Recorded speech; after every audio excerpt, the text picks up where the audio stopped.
Are you ready to take your message, your business, and your life to the next level? Want to learn from someone with more than a decade of experience, training tens of thousands of people from all around the world? Hi, Cliff. This is Pauline from Auckland, New Zealand. John from Calgary, Alberta. Amy Porterfield. Michael Hyatt. Dan here from Dunedin, New Zealand. Ray Edwards. Mark Mason. Mike Stelzner. Pat from Smart Passive Income. It's Darren from Melbourne, Australia. Now is the time to live the life of your dreams and do the work you feel most called to do in the world. Welcome to the Cliff Ravenscraft Show. Here's your host, Cliff Ravenscraft. That's right, my friends. Welcome back to another episode of the Cliff Ravenscraft Show. And for those of you who have been listening for many years, you know that primarily this is a solo hosted show.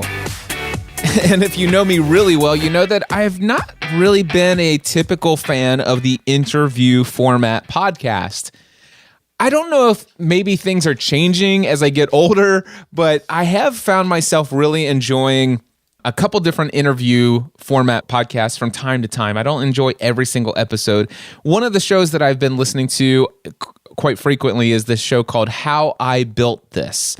I believe it's by NPR. Guy Raz is the guy who does the interviews, and the depth at which he goes into conversation with people I think is intriguing. I think there's also the appealing factor of the type of people that he interviews. So usually what I do is I look into the podcast feed for How I Built This, and I look at the title of the show, and it usually shows the name of the person that's being interviewed. But more importantly to me, because most of the time that name is not something that's immediately recognizable to me, but it also has in the title of each episode, it has a name of the company that person built or companies.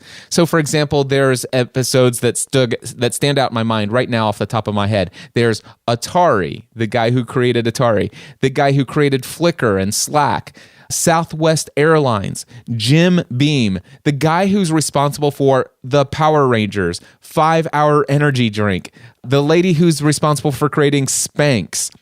I mean, there's a lot of these interviews that I've listened to, and just what I think has changed. Okay, now that I investigate what it is that I'm finding more appealing these days, listening to interviews than maybe in the past, and that is, over the past 2.5 years of my life, I've immersed myself in the study of what it is that I want to do with my life. And that is, I want to help people create change that lasts a lifetime. I want to help people break free from limiting beliefs that are holding them back from taking action and pursuing the lives for which they were created.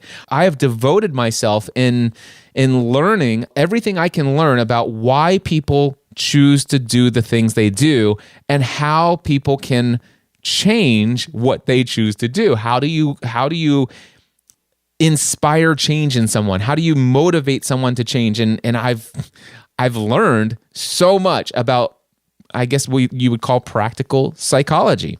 I've been immersed in the study of this for 10 to 15 hours a week. And that is not an exaggeration. That's the number of hours I spend at the gym. And a majority of the time that I'm at the gym, I am studying audio programs and also video programs on understanding practical psychology, why people do the things they do. And I think it's because I'm actually listening to interviews today based upon this lens. I have this language to listen for. All of a sudden, I hear people say that if they say a phrase like, I struggled with this, or I had this dream, or I had this overwhelming desire, and I hear, they're just key phrases that are said that strike me in a different way. And then all of a sudden I hear what actions were taken as a result of that. Or when somebody says that they failed, and why do you think that is? It's like all of a sudden I think that may be why I am enjoying interviews way more than I did in the past. But when I got to thinking about the fact that, hey, the Cliff Ravenscraft Show, this is my place where I come here and I do all the talking. But I want to have more conversations with people. And I have an idea of doing a lot of conversations with people that I've recently had the honor and privilege of doing life with. And today is going to be the beginning of a series of those conversations. Now, I may break it up and I may do a couple weeks where it's just me solo. I don't like to put myself in a box, and I want to encourage you. You never have to be in a box. Dude, it's your show. You get to choose whatever you want your show to be. And so that's exactly the approach that I'm taking. But for the next several months, I envision myself having lots of conversations with people that I've had the honor and privilege to do life with, people who are inspiring me by the actions they're taking in life, people who have learned how to break through to new levels of success. And today, I am honored to bring to you a conversation with my great friend, Casey Price, who I had the privilege of meeting and working with for the very first time through my podcasting A to Z course back in 2014. And what I love about the conversation I'm about ready to share with you is you're going to start to discover who is Casey Price, what makes him who he is today, and why he shows up in the world the way that he does, what his dream has been, and how he's helping people throughout the world. And here's that conversation now. Casey Price, oh my gosh, I am so excited to have you on the Cliff Ravenscraft Show. Welcome, my friend. Well, thank you so much. I'm so excited to be here. Well, I'll tell you, you're the first in the long line of what I hope to have as conversations with people that I've had the honor and privilege of doing life with through various different products and services that I've created over the years. And you've been through quite a few of them. We'll get to that at the end of the episode. I want to get to know more about you. I know quite a bit about Casey Price today, attorney at law, stressed out caregiver. And I want people to know about that as well. But Casey, I want you to tell me a little bit about where are you from and what did you do? Like when you were a kid, what did you dream of being when you grew up? Wow. Okay. Well, let's start with the easy thing. I'm from Haddonfield, New Jersey. I've lived in Haddonfield since I was 4 years old. There was a time when I was living with my parents before I got married, and my office was 6 blocks from the house because I work with my father. I'm really lucky, and I'm sure we're going to talk more about that as we go on, but just a little kind of a glimpse of who I am. I live 6 blocks from the office, and when I got married, my wife and I moved to a mile away from the office, and that commute killed me. So I moved back into Haddonfield, and I've lived here. Yeah, I love that the 1 mile commute killed you. Oh, it was awful. You know, there was a traffic light between my apartment and the office. It was awful. So we moved back into Haddonfield. I'm 6 blocks away from my office again in a different direction, and I'm happy as a clam. So I'm really lucky. I've been practicing law here with my father for now 21 years, almost 22. In fact, this month it'll be 22. We practice elder law, which means we help people who are caring for elderly loved ones. We help the elderly themselves. We've been doing that exclusively for 20 years. And it's just, I'm really lucky. I really am. Wow. So did you have any job outside of working for your dad prior to becoming an attorney? Yeah, I did. So when I graduated college back in 1993, I dreamed of becoming the CEO of a Fortune 500 company and changing the world. And so I actually started in the financial services industry. I was working in the back office at Smith Barney and was like to think I was working my way up a little bit through that side of the office. And what happened was a couple years into that journey, I injured my back. And it was the third back injury I had. It required another back surgery. I've had 3 back surgeries, the last one in 1995. And as I lay out on my bed, because I was out of work for a number of months, as I lay there on my bed, I thought to myself, there may come a point in my life later on, if I injure myself again, that my job won't be waiting for me when I come back from recovering. So I decided to take life into my own hands and apply to law school. So I was laying on my back. This was the age before computers where I was literally typing the law school application with the typewriter laying on my belly because I couldn't sit, I couldn't stand, I couldn't walk. I was bedridden. I typed the application, we mailed it off, and I made it into law school. And so I decided that, I became a lawyer.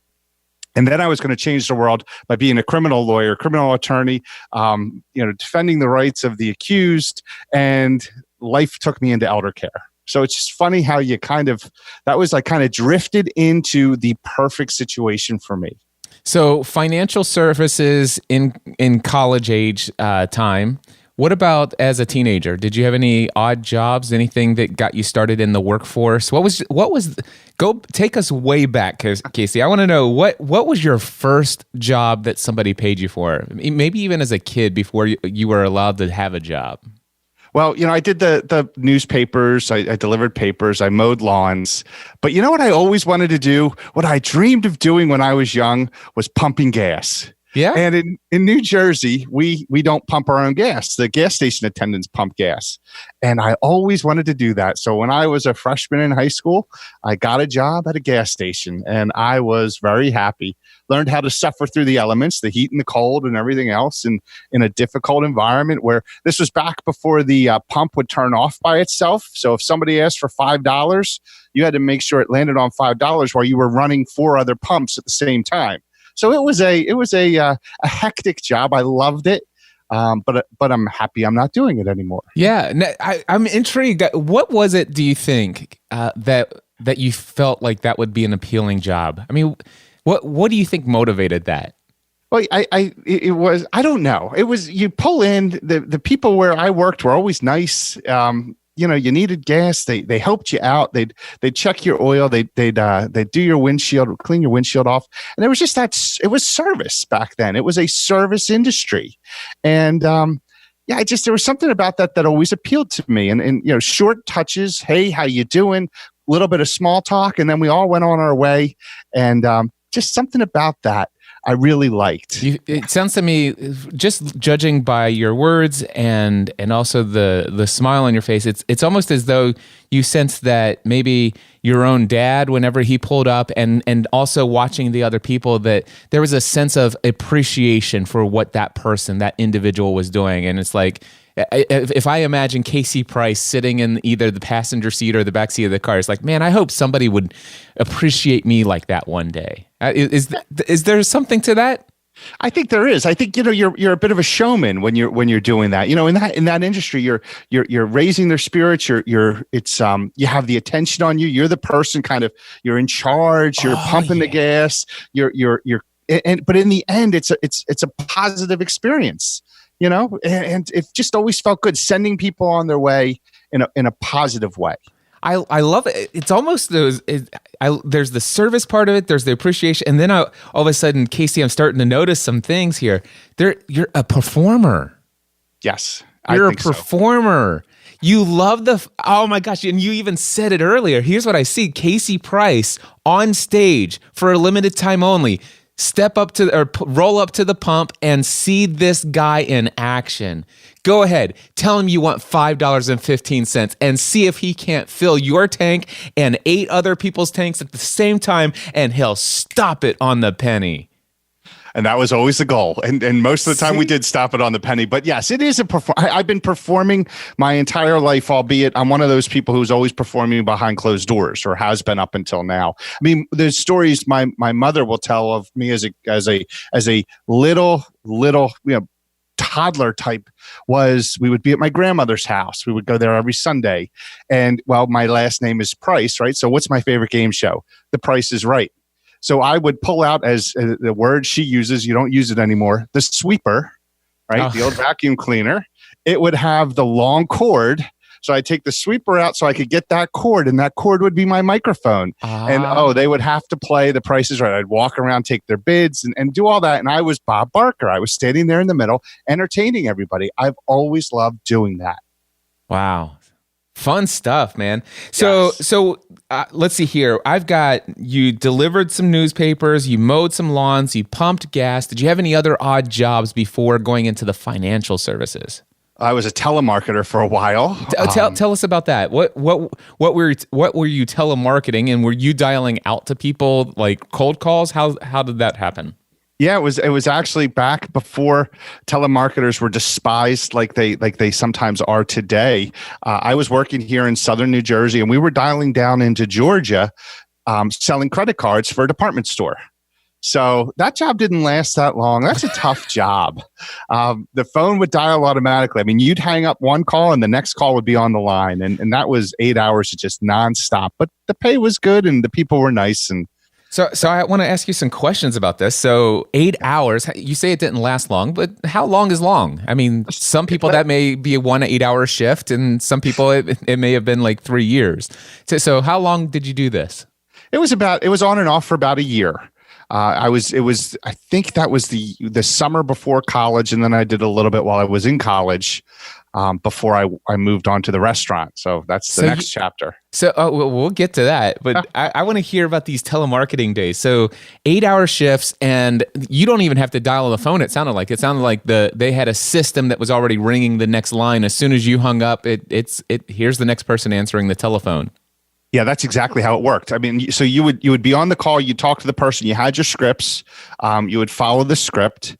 Every now and then you'd go off. Do you remember any of the script? Like any words from the script whatsoever, Casey? Not specifically, no. I mean, I should. I said it 1,000 times. It felt like, or 10,000 times. But no, it doesn't ring to me. I can't even remember the name of the store. Do you remember any one conversation that really, like somebody who didn't hang up on you, but you remember a conversation? Just you haven't even thought about it until today. No, but I do remember people were pretty nice, and for the most part, they were nice. And you want to you got to be careful with telemarketers, or you used to have to be careful, because if you were mean, I didn't do this, but I know people who would, if they didn't want you to bother them, but they were really mean about it, you'd put them on redial and they'd get the call again. So, I mean, it comes back to the old thing. If you treat everybody well, look, the telemarketer's calling you, it's their job. They're trying to make a living. If you, hey, please do me a favor. Don't call me anymore. Could you take me off your list? Sure, they're going to take you off the list. But if you're not nice to them, you may not get the best result or what you were looking for. So treat everybody the way you want to be treated. It's a lesson that carries well through life. I learned it then very clearly. So on again and off again for a year and a half. You obviously left it for a while, but then in college you went back to it for a period of time. So you must have actually had some level of success with it. What were those days like on a 8 hour shift? What was a good result for you as far as number of people you talked to, and did people actually sign up for their credit cards as the result of the conversations? They did. Oh, you'd sign a lot of people up for the credit cards. It was interesting. Cliff, it's been so long, and it's actually something I tried to put out of my mind, because they were long, monotonous days where you just said the same thing over and over again. And it wasn't like you were face to face. You couldn't connect with them emotionally the way you can, like even here where we talk on the computer, on Zoom and things like that, where you can see each other and feel each other. On that, it was just solely a voice on the other side of the phone, and you were kind of robotic in your script, and it was not the most fulfilling work for me. Were you allowed to go off script? It was very discouraged for a couple of reasons. Number one, they knew the script worked. So it had, depending on if the person objected, you'd match their objection to another part of the script, and you'd try to overcome their objection. And so no, that was very discouraged. And so and what I'm hearing is, I heard you say, I've tried to put that out of my mind. I've tried to ignore that part of my past. Thanks for digging and scraping up this old wound, Cliff. Because, and you know what I hear is, I didn't get to perform. Yeah.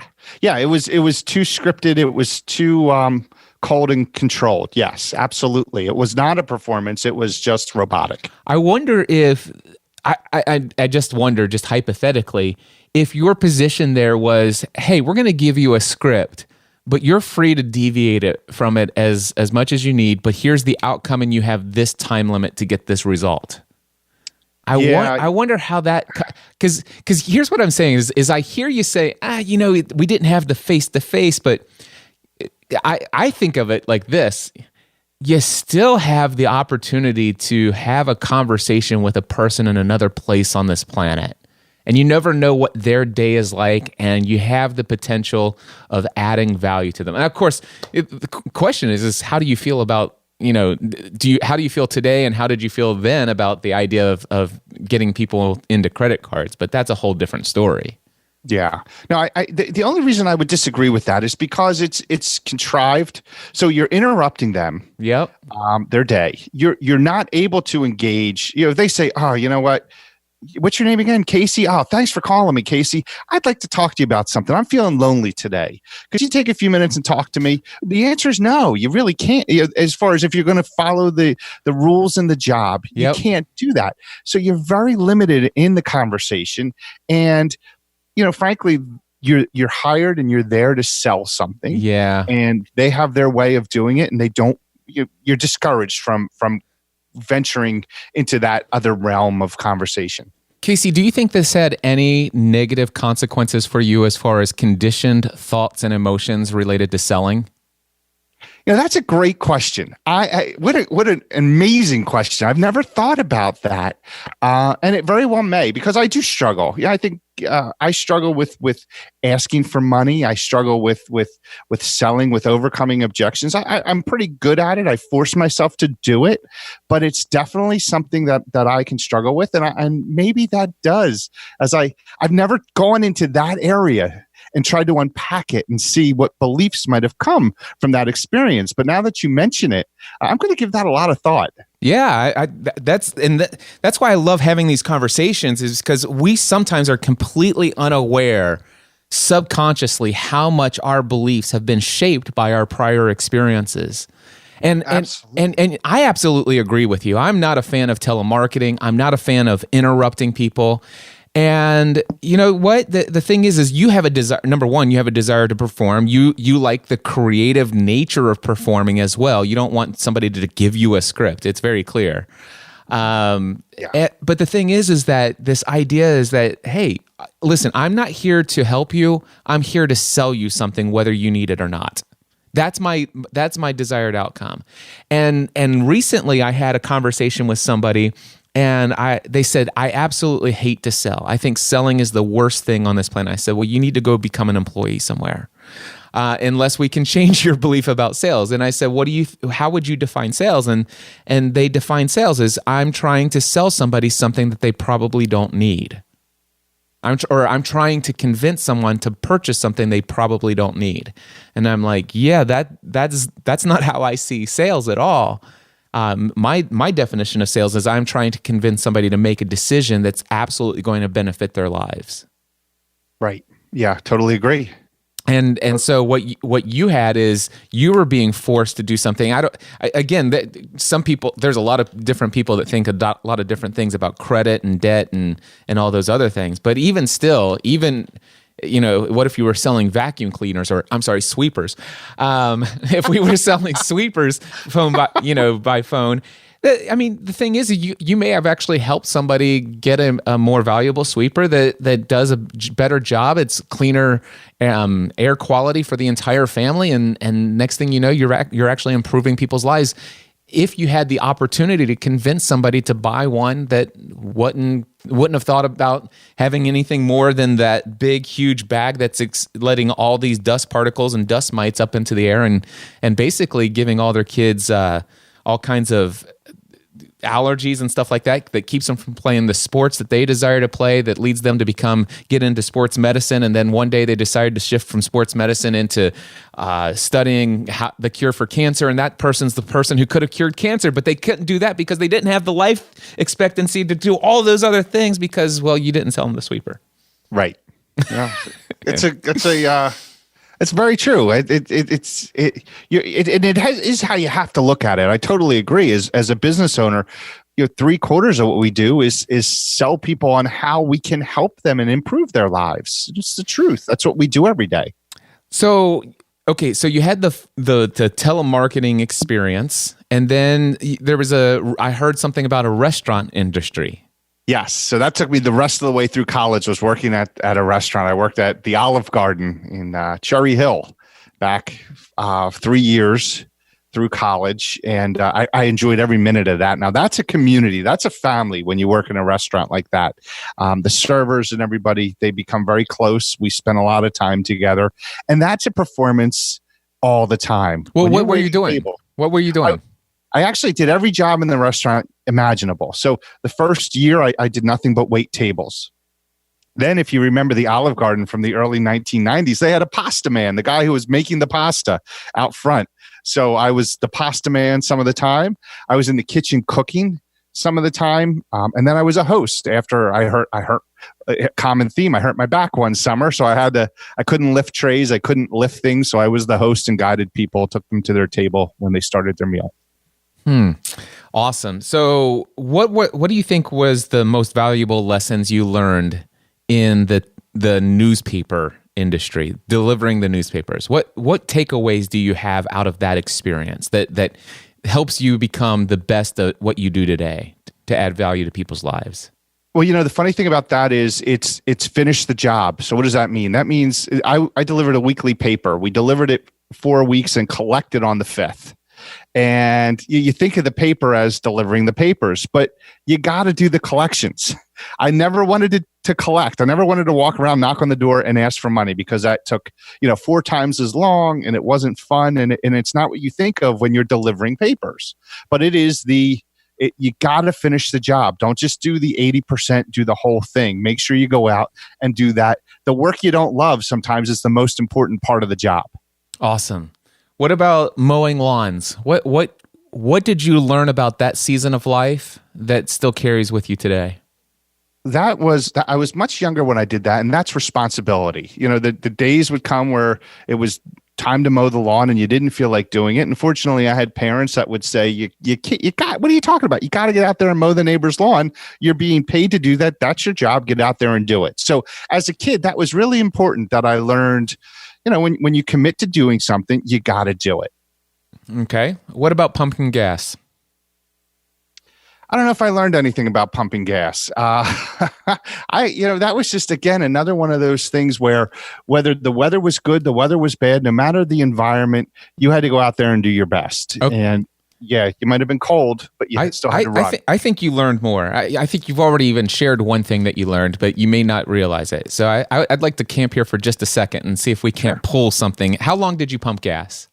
That was probably, I want to say 3 or 4 years. All right. So number one, did you or did you not have a dream of becoming a guy who pumps gas? When I was younger, I wanted to be a guy who pumps gas. Absolutely. All right. So did you or did you not discover the idea of how to turn dreams into reality? Oh, that's a good point. I certainly did. Yeah, I had a goal and I achieved that by getting hired to do it.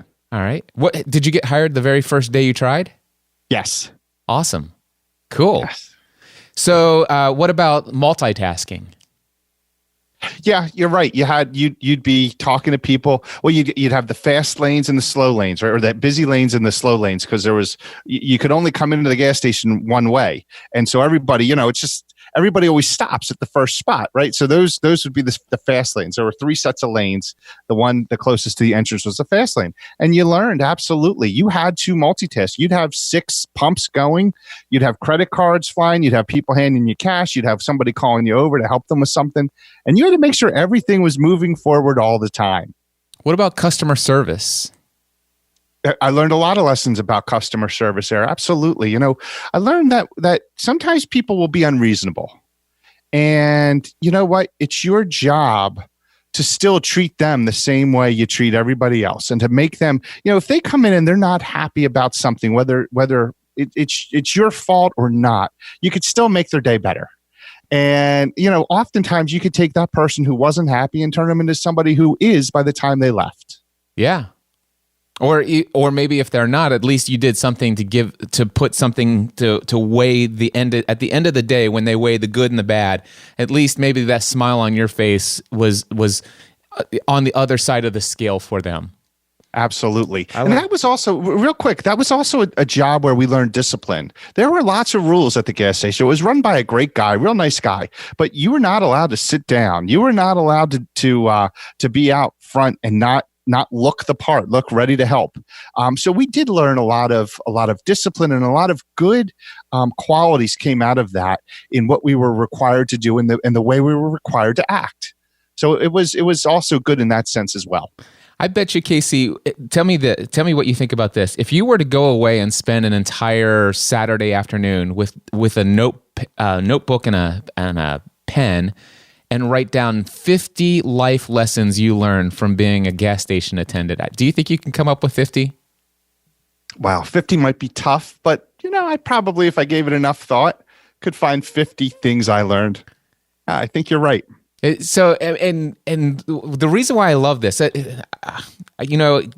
there's so much value in our past experience. And for the people who are listening to our conversation here, I want people to understand this, because one of the things that I do today, I help people, start and create and grow very profitable online businesses. And it's like, and I say, well, tell me what experience, gifts, talents, and expertise do you have? It's like, well, I just have this. I'm like, no. It's like, well, tell me about your past. And you can pull so many valuable life lessons.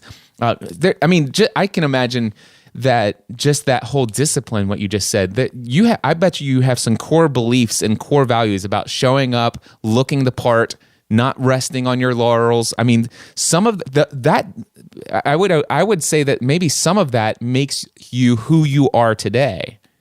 That maybe those things may had not been there prior to that place of employment. Yeah, absolutely. And you just made me think of something that I think we miss a lot, which is, so earlier we talked about selling, right? And how maybe a job I had in telemarketing might have had a negative impact on, me as a salesperson. And we do that a lot. We look back and try and pull out all how did these negative beliefs come about? We rarely, if ever, look back and say, let's pull out the positives.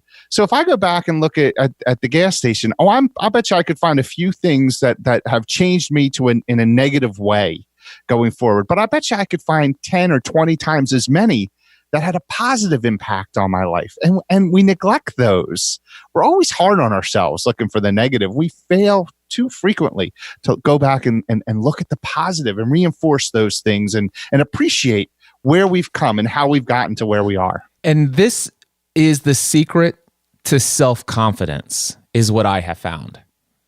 What is self-confidence? Self-confidence is recognizing the value that we have to offer to others. It's who we are as a human being. It's like, listen, I am confident in who I am and the value that I can bring to you. And having confidence as a business owner is extremely important. And by the way, we all do this. I don't know about you, Casey, but do you ever have like waves of self-confidence? Like sometimes your self-confidence is really high, and when it comes time to give a proposal or to make a sales pitch or to present to a potential client, it's like your confidence level is through the roof, and it's like they're not getting out without buying this thing. Have you ever experienced that? Absolutely. And have you ever experienced, it's like, okay, this person is begging me for the opportunity to work with me, but my self-confidence, have you ever experienced some real lows in your self-confidence? It's like, woe is me, why would anybody want to work with me? And you go into a presentation where this person's already predisposed to buy from you, and for whatever reason, they just smell the fear oozing from you, and they go in a different direction. Have you ever experienced that? Yeah, I think I have. And yeah, you're absolutely right. So self-confidence, one of the keys, there's a lot to self-confidence, but one of the keys is to be willing to recognize how much value, how much experience we have, and to pull from those things in the past and say, you know what, man, there is an ever-growing list. And so I somewhat jokingly suggested, what if you were to spend a Saturday and pull out 50 life lessons or experiences you had in your years doing pumping gas? But if you think about all those little things that you would pull up, maybe you come up with 30. But man, this all of a sudden becomes what I call my personal and professional inventory. It's like, this is the inventory of who I am and what I bring to the table. So when you hire me as the stressed out caregiver, when you hire me as your attorney for elder law, when you come to me for advice on, whatever it is that you're dealing with, right here, this list, this ever-growing list is my inventory of what I bring to the table. This is what you get to tap into when you ask me a question. Right. Yeah. You get, wow, we all bring so much, and you get so much when you reach out and ask that question. Absolutely.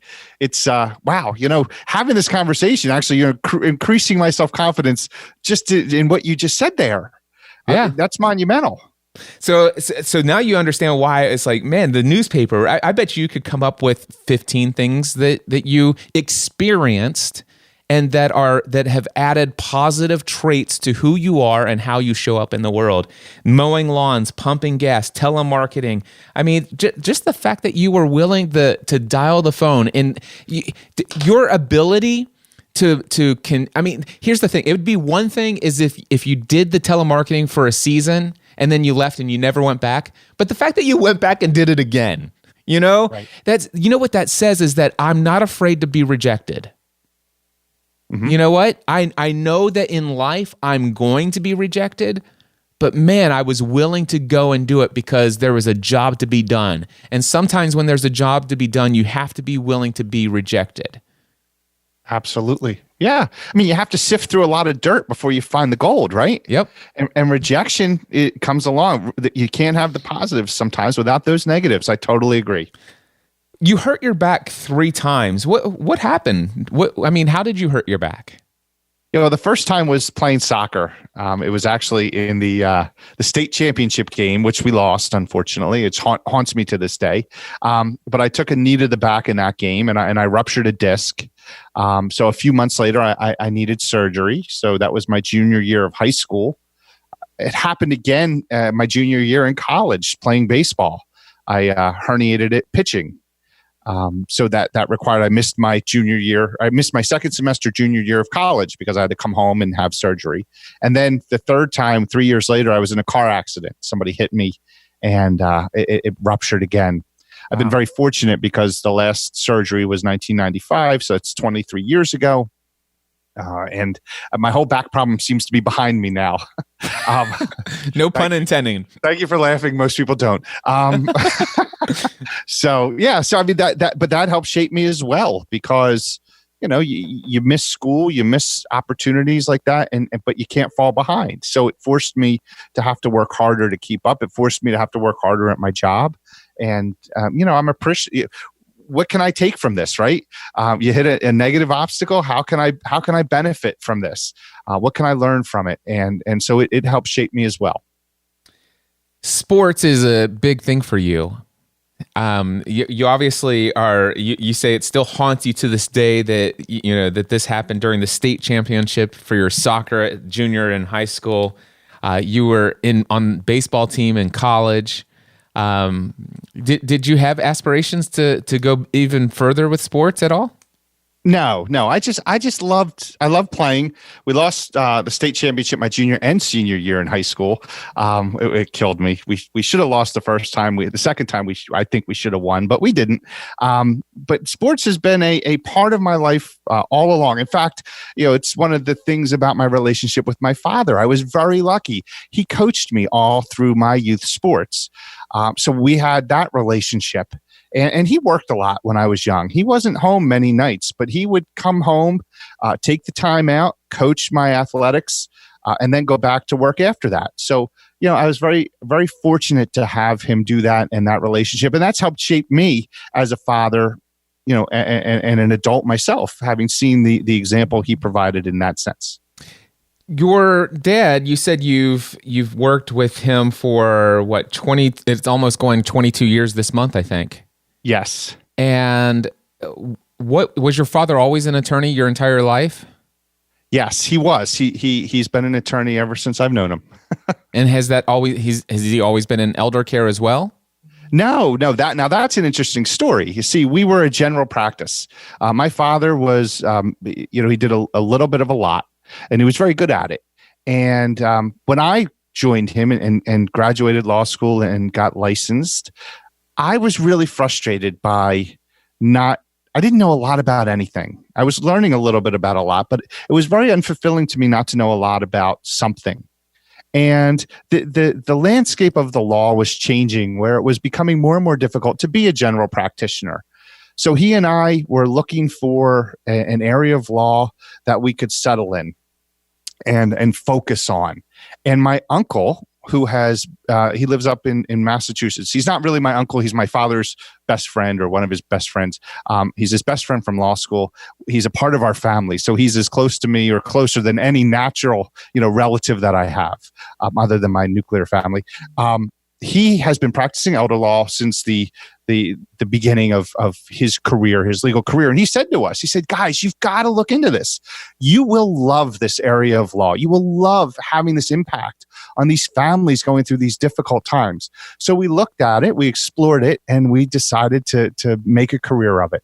So back right around the year 2000, he and I dedicated ourselves to our practice being an elder law practice. It's been the best thing we ever did. What does an attorney do if they're devoted to elder law? Like what is the average person that comes to you? What are they dealing with, and what advice are they seeking from you?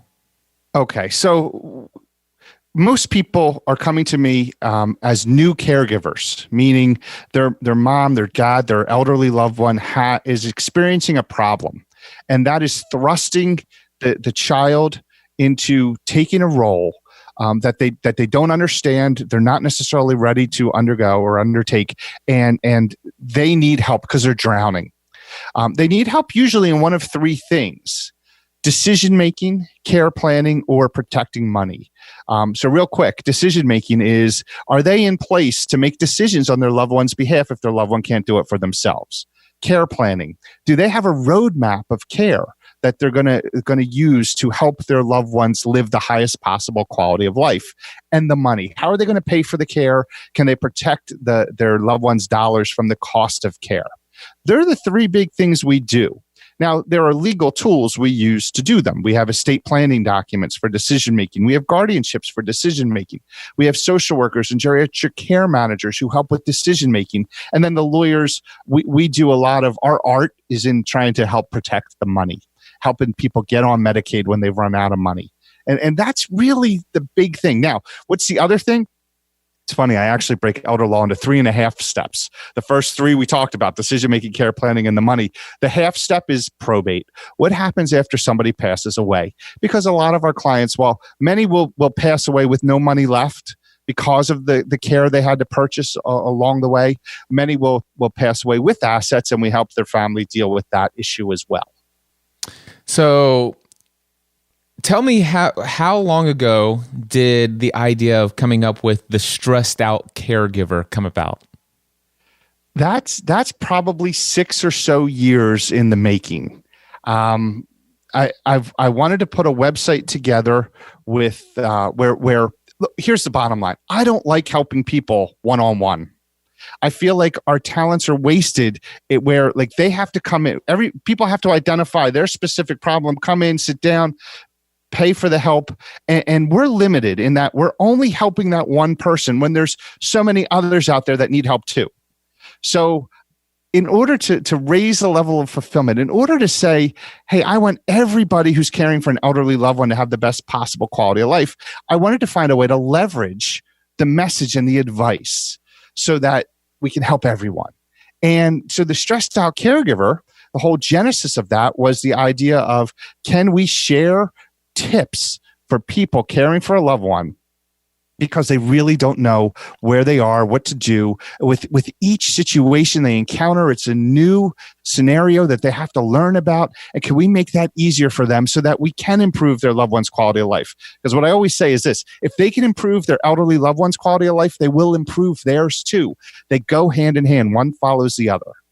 So the idea here is that, somebody who maybe is listening to us, and let's just say they're around my age. I'm 45, getting ready to turn 46 here soon. And let's just say their parents have been very much healthy and everything seems to be going well.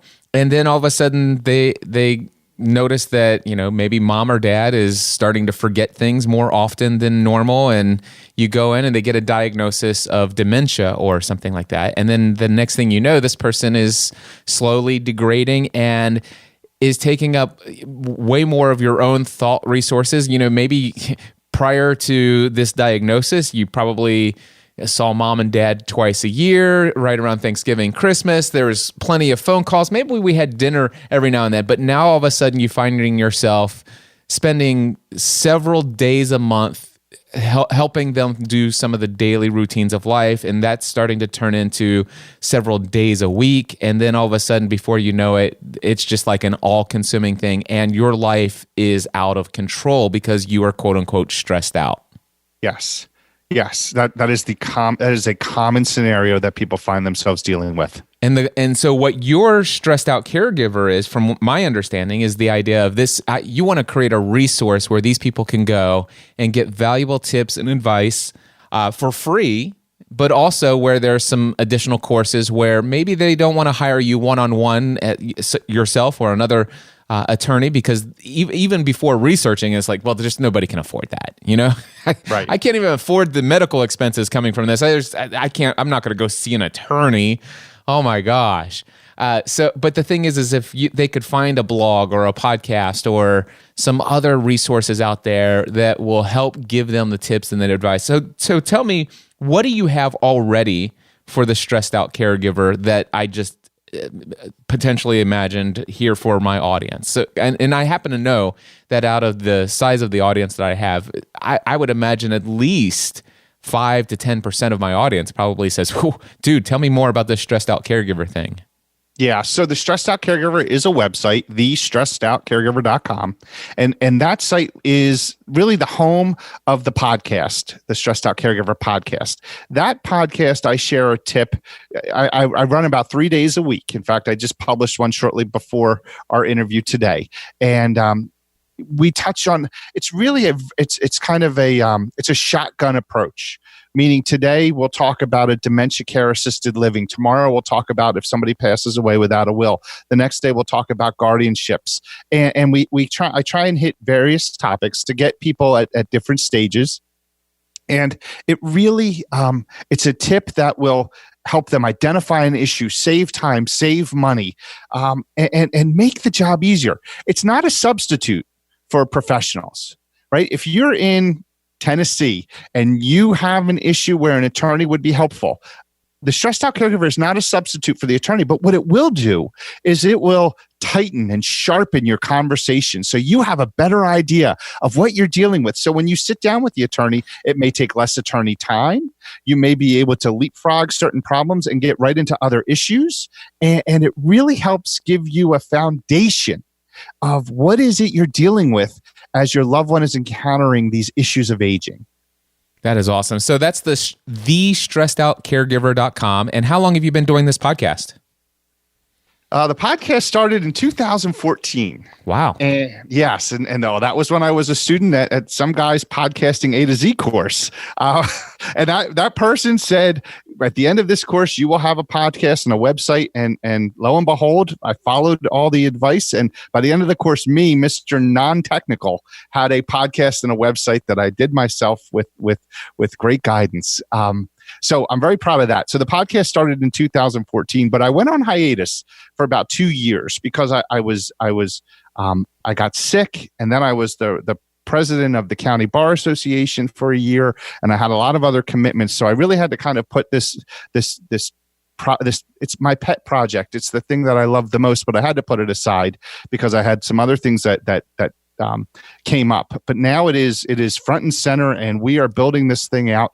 And so not only are we doing the podcast, but I'm creating courses intended to help people build a very strong foundation when they're caring for their loved ones. That's awesome. Do you have a mailing list right now, like an email newsletter that people can sign up for and receive these tips in their email inbox from time to time? I do. So right now, anybody who wants to join the newsletter can email me directly at the Stressed Out Caregiver. The email address is Casey, CASCY, at thestressedoutcaregiver.com. If they send me their email, I'll put them on the mailing list. They will get my updates. It's a weekly update.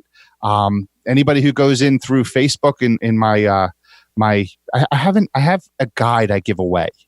It's about finding and paying for care for a loved one. And it's a very mechanical guide. We talk about like issues when you need to find care, issues when you need to pay for care. It talks about professionals that could assist you, but it's a very mechanical piece. When people sign up for that guide, though, I then follow that up with 13 emails that I call my emotional caregiving guide. So what it does is it complements the nuts and bolts guide that I give out as a 14-page document with 13 pages of emotional issues that people run into. So the one thing I talk about is use every available tool. Right? What does that mean? Well, there are a lot of people who have preconceived ideas that reverse mortgages are bad or hospice is bad, and they don't allow themselves to use those tools to help their loved ones. Well, that's like trying to build a house without a hammer, right? If you take an important tool away, you're not going to get the job done as well. By availing yourself of every possible tool that can help your loved one, you can do a better job improving their quality of life. So, I try and talk about issues like that, stigmatizing issues or guilt issues or things like that, so that people understand it's not just nuts and bolts, dollars and cents, but there's also that emotional part that you have to get through when you're caring for a loved one. So if somebody is a stressed out caregiver of an aging parent that's dealing with these issues, it sounds like this is an incredible podcast, an incredible newsletter that they should receive. Now, Casey, I'm going to put you in the hot seat for just a moment, and I'm going to ask you a very important question. So people are listening to this, and I'm thinking, why can't they just go to thestressedoutcaregiver.com, and right there on the main page or on the sidebar, there's an email opt-in form. Go ahead and put your name and email address right into it, and you'll be delivered that document and put into this email newsletter. Is that not set up? It's not set up, but by the time people listen to this podcast, it probably will be, because I met with my team on Friday. Awesome. And that is the project that they're working on, is getting that list so that you can go right on the site, get the guide, and join the email list. Absolutely. Sweet. I love it. Good. Man. So guys, I will tell you just from experience, I've been working with Casey for a number of years. It started out as a podcasting A to Z client, and well, Casey, you're the exact reason of why I have made the transition. You were one of those people that says, Cliff, I want to sign up for your course. You promised that at the end of the 4 weeks, I'll have a podcast. That's what I want. And you had a podcast, right? Correct. But tell me, am I correct in that your real dream wasn't that you just have a podcast, but your dream was that you could actually build a profitable side business using your area of expertise and experience and all these things, your growing, ever-growing list of all the value you bring to the table, and you want to be able to offer that through scalable resources. Free resources, paid resources. You want to run a profitable business that allows you to help people. It's not that you hate working with people one-on-one, because I tell me if I'm because I heard you use that language. I think what you're saying is, I hate that right now I'm limited to only impacting people's lives one person at a time, because I know you love to work with people one-on-one, and you understand that it's the value that you've had over the past 18 years focused in elder care of working with one-on-one that's allowed you to understand the needs of those people so well. But right now, what you want, and what you've wanted since 2014, when you said, I'm signing up for Podcasting A to Z, I want to launch a podcast. What you want is you want to build a business that allows you to scale these resources. Is that correct? That's absolutely correct. And hearing you phrase it the way you did, man, I wish I had you sitting next to me all the time, because you said it precisely as how what I'm trying to accomplish. I love talking to people one-on-one. I watched ladies come in and sit across from me, worried they're going to lose their house, with their hands balled so tight, their knuckles are white. And as we have our conversation, I alleviate that stress. I watch them open their palms and relax. And oh, it feels so good to see that happen. But I would love to see that happen 10 times, 20 times, 1,000 times, all the time. So, and here's what I want to say is, like, so you've heard me with the messaging that I've been sharing. You know, why did I shut down podcasting A to Z? Why is Cliff Ravenscraft gone from podcast answer man to the mindset answer man? Cliff Ravenscraft now is business mentor, life coach, and motivational speaker. Why did I make that transition? It's because I realized that most people said that they wanted a podcast, but what they want is a profitable business that lets them live, that do the work that they feel most called to do in this world and live the life of their dreams. That's what you really wanted. So absolutely. I heard that you created your podcast. You did it for 2 years, and it went on a hiatus for a while. Let me ask you this: when did you decide to join the Next Level Mastermind? Well, that was back in April or March or April. I was driving in my car, and it was one of the days when you were talking about it on your podcast, and I don't know, something just resonated with the idea that you did podcasting A to Z all that time. You under-promised and over-delivered through that course. You were able to take in my mind exactly what you just said. You were able to build the podcast, but that's not what I wanted. I wanted to build this business. And something you said just resonated to the point where I literally pulled the car over and typed in and started the questionnaire right on the side of the road, because it just hit me that I had to do this, because if I can follow and work with you and the other people on the mastermind, there's great things that I can do. I can finally achieve the goal I've been dreaming of for, it's really 6 years. The podcast is 4 years, but there were 2 years before I did that I've been trying to get this thing done. So it's been 6 years then since the initial genesis of the dream of the stressed out caregiver as the scalable resource where you could do the work you feel most called to do and impact the largest number of lives as possible. Absolutely. Let me ask you, compare, like it was around April, May of this year. How much have you accomplished in the past several months compared to those 6 years previously?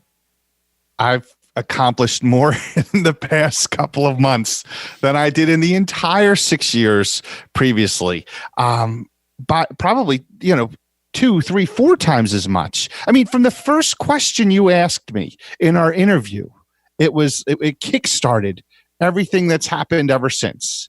And I don't know if you remember what that question was, but I remember it clearly. I don't remember that question because I asked lots of questions of a lot of people. So tell me, what was the question? I'm eager to hear. Your question was, Casey, you have a website, you have a podcast, but if somebody's looking at that, can they find a way to work with you? Or do you have something that is there? How can they give you money? Yes. And it just stopped me cold. And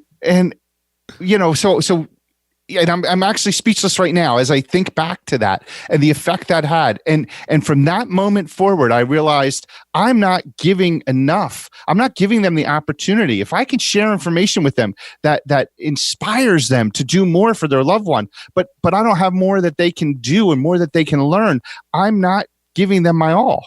So because of that conversation and because of the working with the group, I now have 2 courses that are in development to help people with exactly what they're looking for assistance with building that foundation to caring for their loved ones. I love that you have 2 courses in development.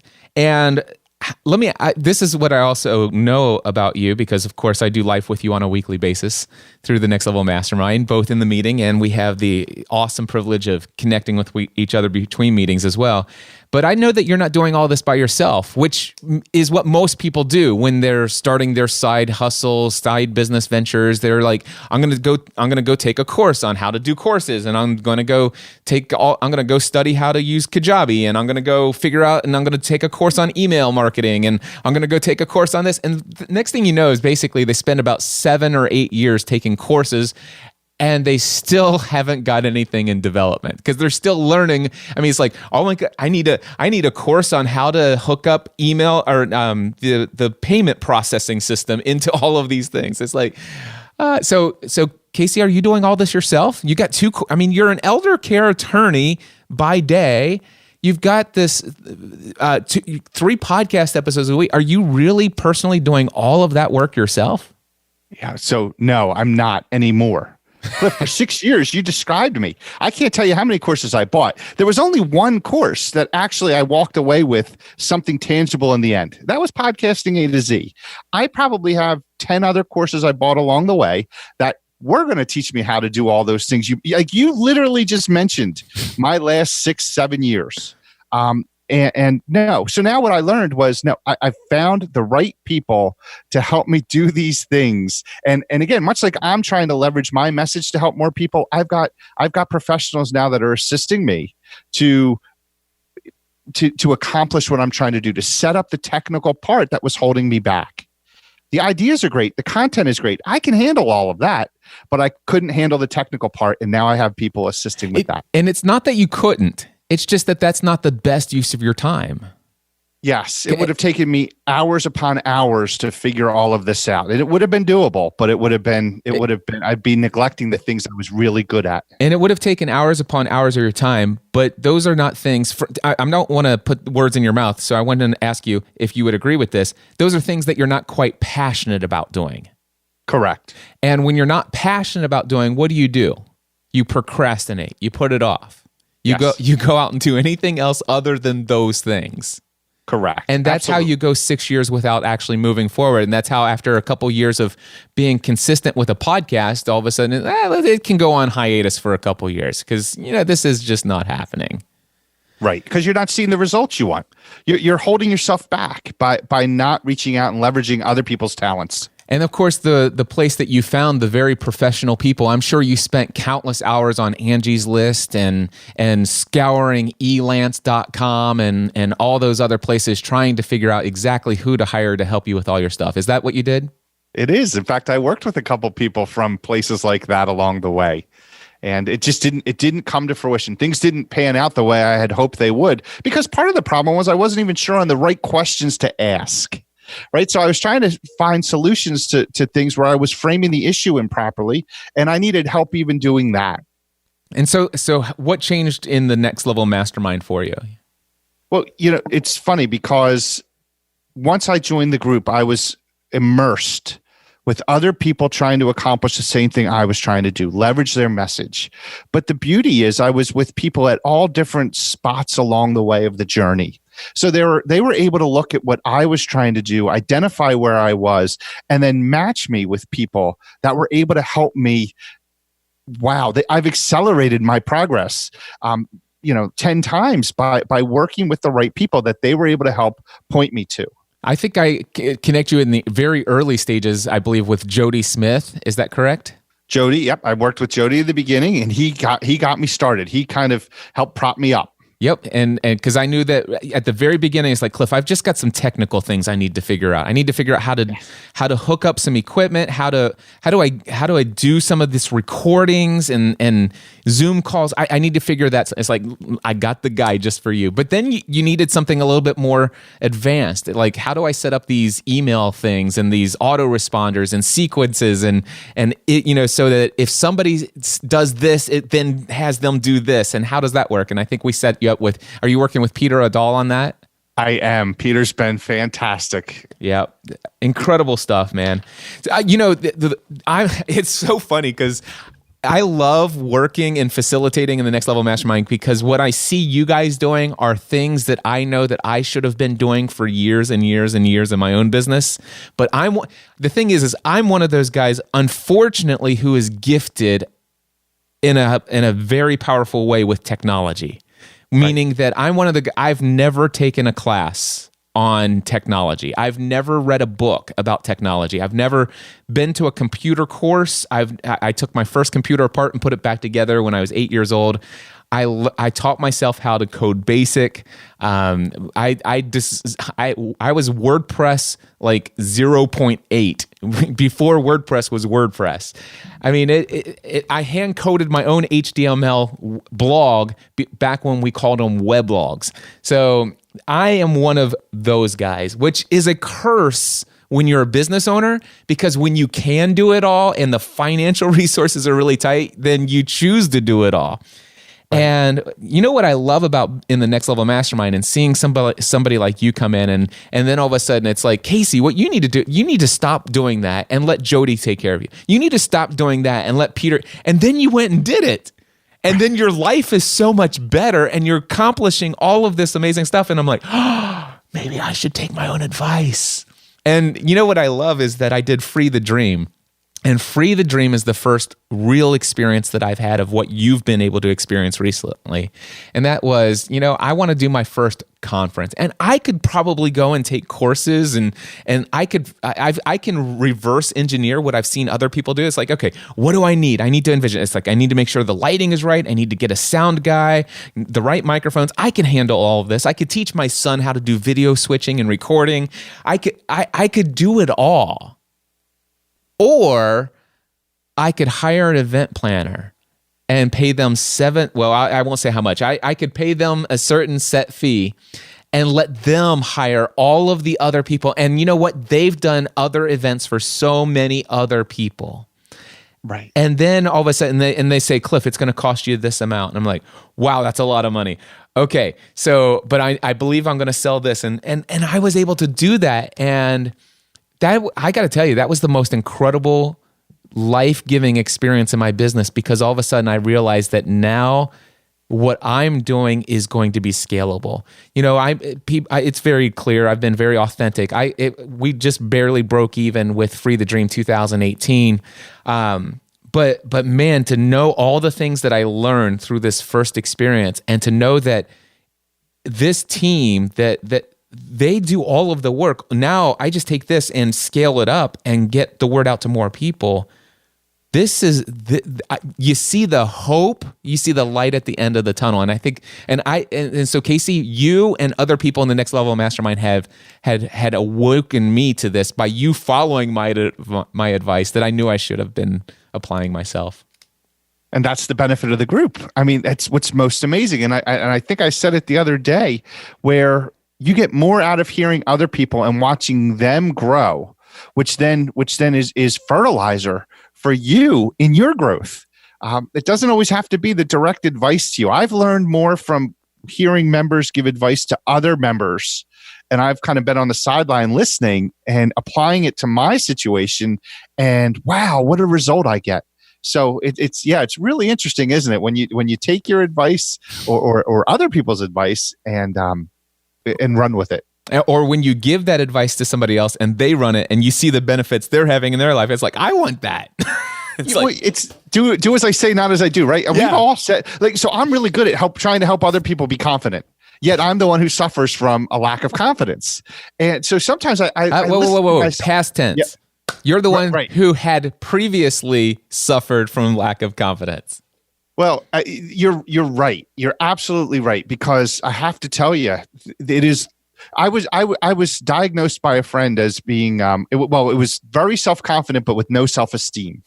That was me recently, and my self-esteem and my self-confidence as a result of the group, and the pats on the back when I'm doing well, and actually the boosts when I'm not, when I'm struggling. To have people boost you up. It's like that whole Footprints. I love Footprints. I live my that's life a great poem, right? And it's when I feel alone, I look, and it wasn't me. I was being carried by the other people in the group, and they're helping me get past an obstacle to overcome something that's holding me back, and to raise that self-esteem and remind me, you bring value with every word you say, and that is just, it's electric when you hear it live, and then when you can play it back in your mind or listen to the recordings of the call of the mastermind call. Man, you never have to be without that rocket fuel. You just plug it in and take off, and man, you're equipped to do it with this team. Well, we've, I think, essentially given a great plug for the Next Level Mastermind. If anybody's interested, head over to nextlevelmastermind.info, nextlevelmastermind.info, and that is where you can go and apply for the Next Level Mastermind if you are so inclined to do so. Casey, real quickly, I mean, you've been through podcasting A to Z. You're in the Next Level Mastermind. What was it like for you at Free the Dream? What were your expectations going into Free the Dream? What did you think was going to happen? And nobody else I know can put it into words, but first, what was your expectations going into Free the Dream? I didn't really know what to expect. I love self-improvement. And I've read, I'm looking at my bookshelf right now. I've got 100 books on there about trying to be a better person, a better business person, just trying to improve myself.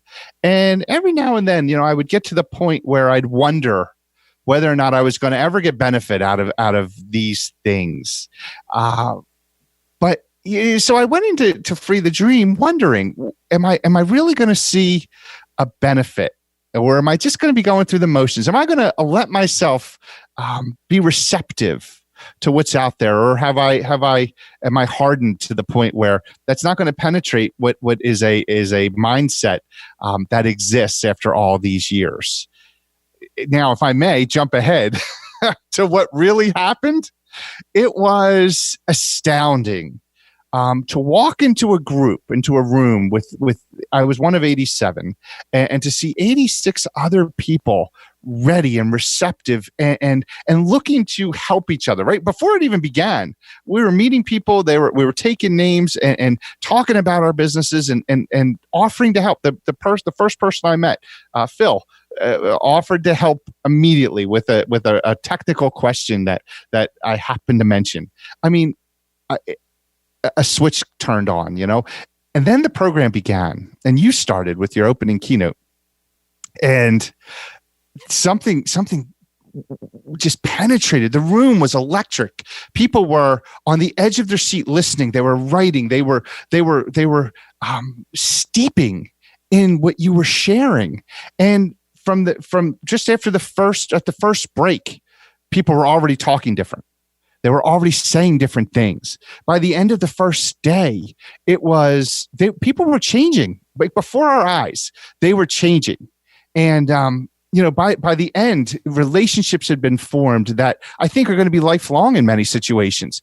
And wow, we have new people rooting for us, supporting us, trying to will us to better things. But not just doing that, but making themselves available if we ever have questions or need help or want information.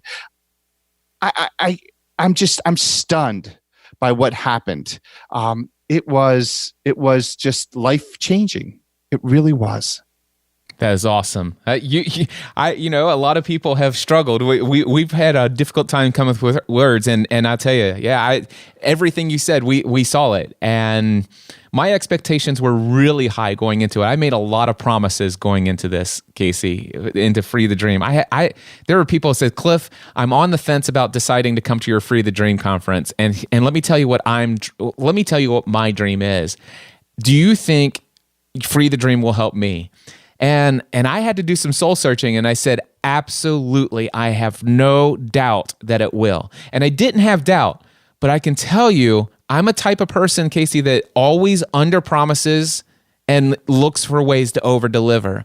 And what I felt when I said that is like, yeah, I can meet that promise, but I don't know if I can over-deliver, because that was a big ask. You know what I'm saying? Mm-hmm. And the only thing I can tell you is I believe it was a God thing that happened at Free the Dream 2018, because there's not a doubt in my mind that anybody who had the biggest, like what they were trying, the event, I'm not saying Cliff Ravenscraft, I'm saying just the event over-delivered way beyond any promises that were made. And I still am in awe of what took place there. But yes, people's lives are changed. You're right. I love the fact that you pointed out that people's language shifted. All of a sudden, that's the one thing I think we all came away with. Prior to this event, we didn't have the language of thoughts plus emotions that are conditions equal or lead to our actions, which then give us our results. And that's what a belief system is. And people that, it was only 1/3 of the audience who had ever thought to actually go in and investigate what is a belief. A belief is a conditioned or a repeated thought that you feel certain is true. That's what a belief is. Right. And I remember, it's like, wow, 9 months ago when I heard that for the first time, I'm like, that's news to me. I thought, what is? I didn't even think to ask what a belief was, and then all of a sudden, all 87 people had this shared language, and then they realized it's like, wow, that every result that I have in life is a result. It equals the actions that I've taken, and the actions are because of the beliefs, these repeated thoughts and emotions. And unless so many people in life prior to Free the Dream were just trying to change their actions. Mm-hmm. Right. But they had never known that for them to truly change their actions long term, and for those changes for the change in the actions they take in life to last a lifetime, they actually have to discover and become aware of the belief system that was driving those other actions. Because you can will yourself to do different things for a period of time, but eventually, if you don't change the belief system, the conditioned thoughts and emotions, you'll go right back to where you were. You said it maybe 3 weeks ago in an episode. You said, I lost a lot of weight, but I was a heavy person who lost weight. I wasn't a light person, an in shape, fit person getting back to fighting weight. I was a heavy person who lost weight. And that shift, because that actually helped me. And hearing you describe that, again, I was able to apply it to myself and change where am I coming from? Where are you coming from when you're taking action? Are you coming from, the wrong side? I'm an overweight person losing weight. Or are you coming from the right side? I'm in shape. I'm an athlete. I've been an athlete my whole life. All right, I gained a few pounds, but I'm getting back to fighting shape. I'm getting back to the point where I have control over everything, and because that's who I am. I'm not the heavy guy. I'm the guy who's in shape. And you are getting in shape. You're actually doing something. Is it? I'm going to say the word wrong. Is it? I'm wanting to say Fujitsu, but it's what is it called? Yeah, I've started Brazilian Jiu-Jitsu. I just started a few months ago, and I'm a beginner again, right? In life, it's good to be a beginner, and I'm learning a new skill, and I'm getting in shape. I love it. I'm the fit person I am is so happy because I'm working through. I've gained a little weight over the years, and I'm working to be back to the person I'm supposed to be. I love it. You're an athlete who's getting back into fighting weight. That is incredible. So much fun. Casey, man, we could talk for hours. You know what? I want you to know this. You add value to my life. I always am encouraged and inspired every opportunity you and I get to talk. The actions that you've taken over the last several months have inspired me and motivated me and helped elevate my own standard of what I'm doing in my business. And I just appreciate you as a friend, and I'm honored that I get to do life with you. Well, Cliff, thank you. And I really think you're just seeing a reflection of you when you see my positives in many ways, because this is a cynical world we live in. I think we've become accustomed to people letting us down. It's rare that people live up to their promises, let alone exceed them. And I must say, we've known each other casually now since 2014 and now more intimately or closely since I joined the group. And I'm never disappointed, but I'm always overwhelmed by what it is you do and the way you lead and how you always over deliver. It's astounding. So when you're seeing me grow as a result of the people in the Next Level Mastermind, your leadership and what you bring to the group and bring to all of us, when you see things in our change, it's really a reflection, because I think it starts with you and what you've been able to do for all of us and all these years when we were working together and long before. I'm using a microphone that you talked about 5 years ago in your podcast. My accomplishments are a direct reflection in a lot of the things that I've gained from you over the years. And I thank you for this opportunity, for this conversation, and everything else you've done to touch and affect my life. Thank you. Well, there you go, my friends. I can't even begin to tell you what a privilege it is to be able to do life with Casey Price and the other members of the Next Level Mastermind and people that I get to work with. It's just an incredible blessing of what I get to do today. Hey, real quickly, I know that there are many of you who are resonating with what it is that Casey does. I've been a life coach and mentor to people for quite some time, and I do know about people who just out of nowhere all of a sudden find themselves stressed out about the increasing care that they need to give to their aging parents. And when you already you're married, you've got young kids, you're building your business, and then all of a sudden you have aging parent or maybe even aging parents that you are also providing care for, the stress that brings into the household, the stress that it brings into your life. And more than anything, it's the unknown. It's all of those things that you just don't know that you don't know. It can be overwhelming, and that's exactly what Casey Price is trying to do, is to help people just like you who are stressed out giving care to all these people in your life. And if you are in this situation, or you know somebody else who is in the situation where they are caring for their aging parents, their elderly loved ones, I would highly encourage you to check out thestressedoutcaregiver.com. thestressedoutcaregiver.com. Now, in the conversation I had with Casey, you heard us, he actually is working with a team of people who are doing some of the technical details behind the scenes. So by the time you guys get this podcast episode, if you go to thestressedoutcaregiver.com, you can put your name and email address and get that free resource available. However, if it doesn't happen to make the deadline and it's not there by Friday, you can email Casey, C-A-S-E-Y, at thestressedoutcaregiver.com, and he will add you to his mailing list.